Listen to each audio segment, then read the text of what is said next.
যার জন্য তিনি একটা নতুন দল করলেন এবং নাম দিলেন লেবার পার্টি, শ্রমিকদের রাজনৈতিক দল। মৌলানা মতিন সাহেব 1996 সালে তিনি ইন্তেকাল করেছেন। আমরা আল্লাহর কাছে প্রার্থনা করি আল্লাহ যেন তাকে বেহেশত নসিব করেন। ক্ষমতার ব্যাপারে তার আগ্রহ ছিল না, ক্ষমতার মাধ্যমে কিছু অর্জনেরও আগ্রহ ছিল না, কিন্তু তার যে দায়বোধ শ্রমজীবী মানুষের প্রতি, এটা তাকে তাড়া করেছে। উনি মনে করেছেন আওয়ামী লীগের থেকে এটা সম্ভব না, তিনি সেই জন্য জাসদে এসেছিলেন।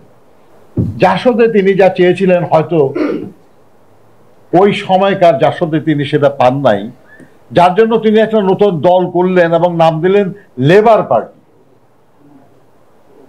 শ্রমিকদের রাজনৈতিক দল। আমরা এতে বুঝি যে শ্রমজীবী মানুষের প্রতি তার একটা আবেগ, তার একটা দায়বোধ, এটা তাকে তাড়া করে বেরিয়েছে। লেবার পার্টি ছোট পার্টি, কিন্তু লেবার পার্টি বিএনপিতে যুক্ত হয় নাই, তার পরিচয় বহাল রেখে রয়ে গেছে। কখনো খুব গুরুত্বপূর্ণ হয় নাই, কিন্তু তার স্বতন্ত্র অস্তিত্ব নিয়ে মৌলানা মতিন সাহেব কাজ করেছেন। 1996 সালে তিনি ইন্তেকাল করেছেন। আমরা আল্লাহর কাছে প্রার্থনা করি আল্লাহ যেন তাকে বেহেশত নসিব করেন। তিনি কেন আওয়ামী লীগ পরিত্যাগ করে জাসদ করেছিলেন, আবার জাসদ পরিত্যাগ করে লেবার পার্টি করলেন, কেন তিনি শহীদ জিয়ার সঙ্গে যুক্ত হলেন জাগো ফ্রন্টে, এইগুলো যদি একটু বিবেচনা করি আমরা বুঝবো যে তার মধ্যে এক ধরনের আবেগ কাজ করেছে, দেশপ্রেম, সাধারণ মানুষের প্রতি দায়বোধ, এখানে কাজ করেছে তার মধ্যে।